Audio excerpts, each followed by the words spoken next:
Hello Math Wizards! Now we are on the fourth lesson for our third quarter in grade 9 mathematics. We have discussed one of the special parallelogram that we have, and that is a rectangle. So for now, we will be having two of the remaining three special parallelograms. Okay. A rhombus is a special parallelogram because its sides are congruent or with four equal sides. And if we have the diagonals of a rhombus, we will be having diagonals that are perpendicular. So if we draw the diagonals of a rhombus, you will form perpendicular diagonals. And since it is a parallelogram, it also possesses the other properties of a general parallelogram, wherein the diagonals bisect each other.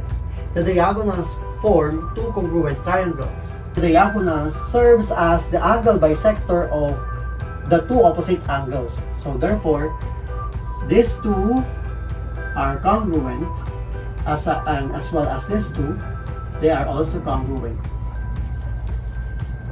On the other hand, the third special parallelogram is a combination of a rectangle and a rhombus. So a square possesses all the properties that a parallelogram has, and as well as the properties that a rectangle possesses, and the same with a rhombus. Meaning, a square is a rectangle with four equal sides. So if it is a rectangle, therefore a square has four equal angles. If a square is a rhombus, therefore, all the sides are equal.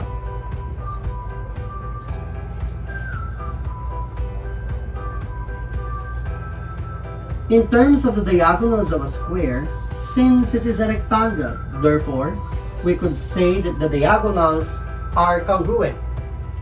And since it is also a rhombus, the diagonals are also perpendicular, or they form 90 degrees. So to sum it up, a square has four right angles, or with four equal angles, and with four equal sides, and the diagonals are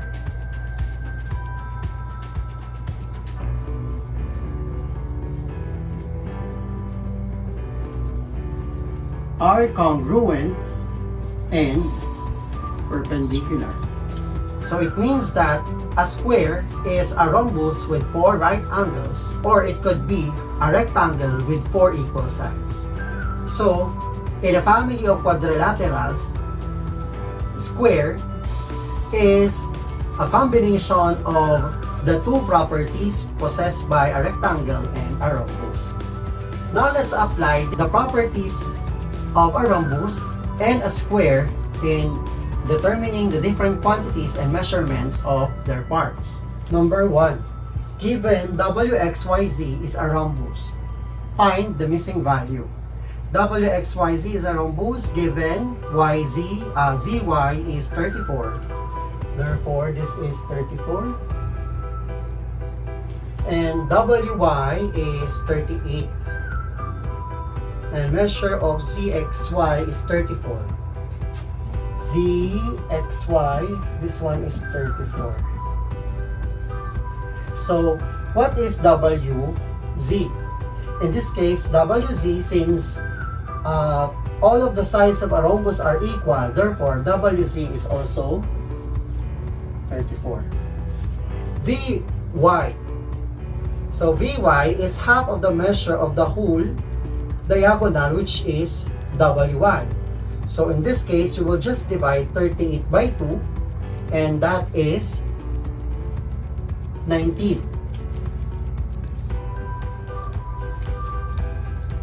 So now let's have zb. zb, since the diagonals of a rhombus are perpendicular, we will form a right triangle with the vertices z, VY, that is a right triangle, and VY is 19. So if we are to redraw the given triangle, so this is V, this is Y, and this is Z. So in this case, ZY is 34 and VY is 19. And we need to identify ZB. So we will be using the Pythagorean theorem, which is A squared plus B squared is equal to C squared. In this case, C is the opposite of the right angle, which is 34. So let us consider A as our x squared plus 19 squared is equal to 34 squared. So simplifying, you will have x squared is equal to 34 squared minus 19 squared. So x squared is equal to 34 squared, 1156 minus 19 squared, which is 361. Subtracting the two, subtracting will get 795. Okay, and if you will get the square root of 795, you will arrive with 28.20. So your answer must be, if it is a decimal, you may use 2 decimal places as our standard for identifying the answers for square root of a number. So ZB is 28.20. So now let's have ZX. So to get ZX, you will just multiply 28.2 by 2. So you will arrive with 56.4. So now let's have the measures of the angles in a rhombus. So measure of WXZ. So the given is measure of ZXY. Therefore, WXZ is the same with ZXY, and that is 34 degrees. WVZ. WVZ is equal to 90 degrees since the diagonals of a rhombus are perpendicular. ZYW. ZYW. How are we going to get the measure of this angle of a rhombus? So in that case, since consecutive angles of a rhombus are supplementary, we could get the supplement of the sum of 34. So 34 and 34, 34 plus 34 is 68, and get the supplement. So 180 minus 68, you will get 112. So in this case, this one is 112. Dividing it by 2, since the diagonal is a angle bisector of the opposite angles, so you will have this part as 56 and the other one is 56 as well. Therefore, the measure of ZYW, this part, is 56 degrees. On the other hand, XYW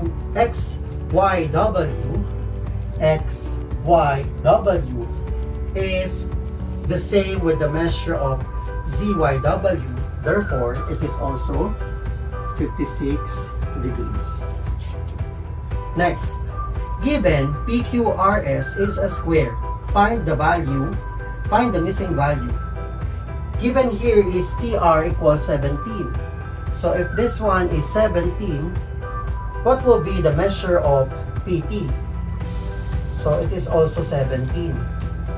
Since it is a square, the two diagonals are equal. This quantity is also 17 and the other one is 17. So now let's have the measure of PR. So PR is the whole diagonal. So if PT is TR is 17. You will just multiply it by 2. You will get 34. So PR is 34. QS is the same with PR. Therefore, QS is 34 as well. QT. QT is equal to TR, PT, and TS. Therefore, it is equal to 17. Now, let's have PQs. Since the diagonals of a square are perpendicular, let's identify the measurement of the side of the square by the Pythagorean theorem. So in this case, this will be our triangle. So this is the angle, and the opposite side of the right angle is the side of the square. So if this is 17 and this one is 17, you will just use Pythagorean theorem. A squared plus b squared is equal to c squared. So let's the one that is the side opposite of the right angle, the one is the one that will represent c. So this will be x. X will be missing. So c is our missing part. So 17 squared plus 17 squared is equal to x squared. Okay. So combining, you will have 17 squared, that is 289, plus 289 is equal to x squared. Combining the two, you will get 578 is equal to x squared. So getting the square root of both sides, you will be arriving with x squared is equal to 17 square root of 2. Or in decimal, that is x is equal to 24.04. So in this case, PQ is 24.04.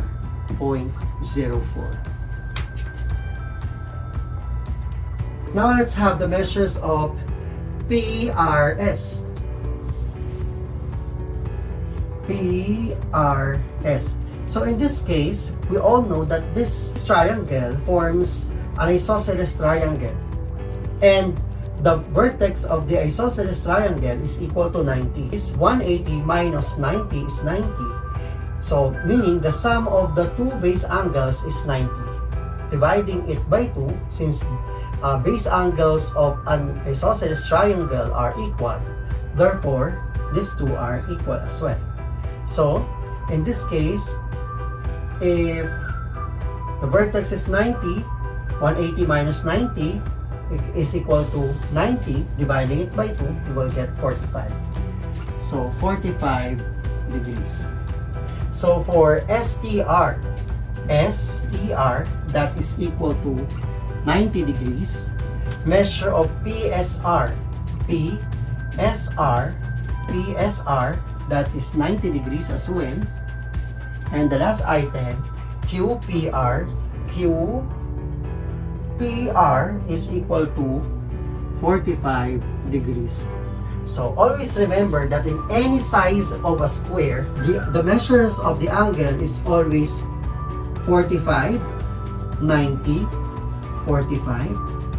And this whole thing is 90 degrees. Therefore, this one is also 45, 45, 45, 45, 45, 45 in any size of a square. Number 3, if M and OP is a rhombus, find MP and measure angle PON. Recalling the properties of a rhombus, we all know that all the sides of a rhombus are equal. Therefore, since even though the two sides are adjacent or consecutive to each other, they are also equal. So 9x minus 77 is equal to 3x plus 7. In this case, we will just solve for the value of x. 9x minus 3x is equal to 7 plus 77. So 9x minus 3x, that is equal to 6x equal to 7 plus 77, that is equal to 84. Dividing both sides by 6, x is equal to 14. To get the value of MP, since they are equal to each, since all the sides are equal, you will just substitute 14 for the value of x. So 3, let's use 3x plus 7. So 3 times the quantity 4 times 14 plus 7, that is the measure of PM or MP. So solving, 3 times 14 is 42 plus 7, that is equal to 49. Therefore, the measure of MP is 49. Now let's continue and solve for the value of angle PON. In this case, you will have 5y plus 1 and 8y minus 20. So since it is a rhombus, the property of the rhombus is that the opposite angle was bisected by the diagonal. Since PN is one of the diagonals, we will just equate 5y plus 1 is equal to 8y minus 20. So you will arrive with 5y minus 8y is equal to negative 20 minus 1. Negative 3y is equal to negative 21. Dividing both sides by negative 3, y is equal to 7. So since we will be having the measure of angle PON, you will just get the complement. Since it is a right triangle, PQO is a right triangle, we will just get the complement of the value of this side of this angle. So you will just substitute 7 to 81. So 8 times 7 minus 20. So in this case, 8 times 7 is 56 minus 20. You will arrive with 56 minus 20 is 36. So if this angle is 36 degrees, therefore this angle is the complement of 36, which is 54. So this one is 54 degrees. And we are to find PON. So if this is 54, since the diagonals again is an angle bisector of the angle, therefore this side is also 54. This angle is also 54. So adding the two, you will get measure of angle PON is equal to 108 degrees.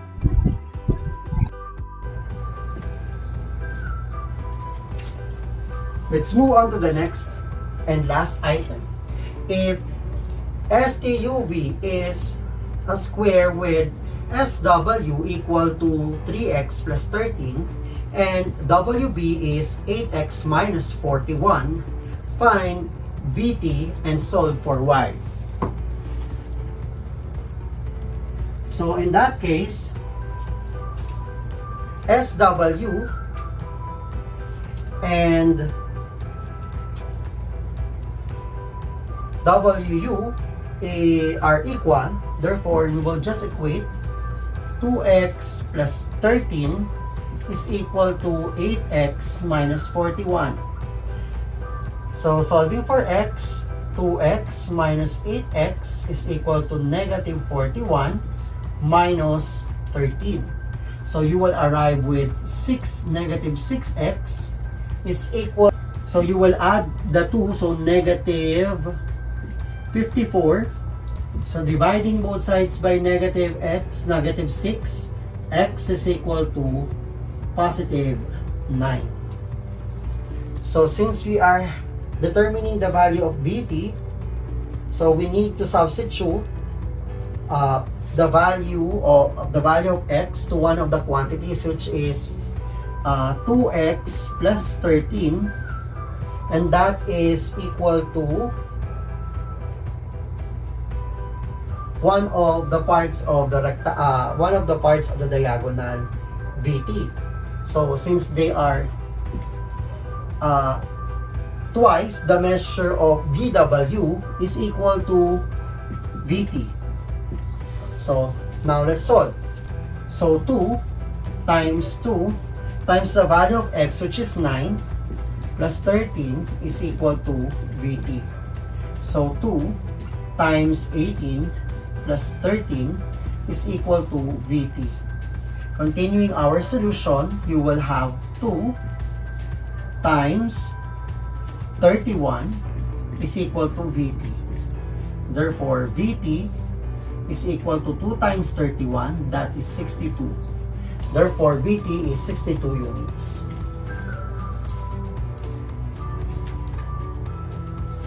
Now let's have the value of y.